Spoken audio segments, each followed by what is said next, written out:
the appetite for escalation will be that much weaker as a result, especially when so many more of us, ordinary people of the public, will tell them where to stick it, seen as what we've seen for as long as we've been seeing it now, as we have on our phones and for the last 2 years of what Israel have been doing, particularly as that's opened eyes over the Gaza genocide. Therefore, sympathy without commitment isn't support, and Israel's already felt the difference over the past year. Public opinion is even less forgiving. Israel's credibility is already damaged by Gaza, by starvation allegations, by international court proceedings, by the steady accumulation of evidence and documentation that keeps racking up. If Iran were to act first under this new framework, Israel would still dominate headlines briefly, but it wouldn't dominate belief for long, would it?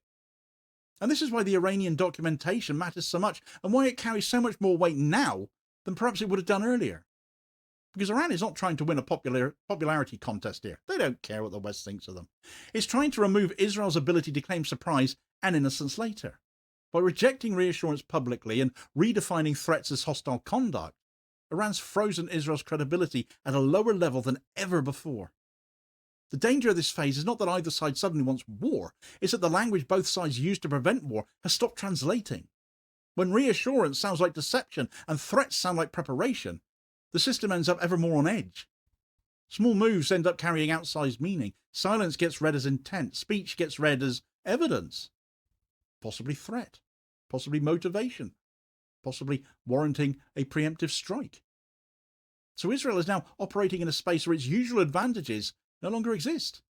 Narrative control is all but gone. Legal flexibility is narrowed to almost to nothingness. Escalation timing is no longer Israel's alone to manage. And that's not because Iran has suddenly become reckless, but because Iran has changed how it's decided it's going to count behaviour. Threats are no longer theatre, reassurance is no longer neutral, everything now sits on the record.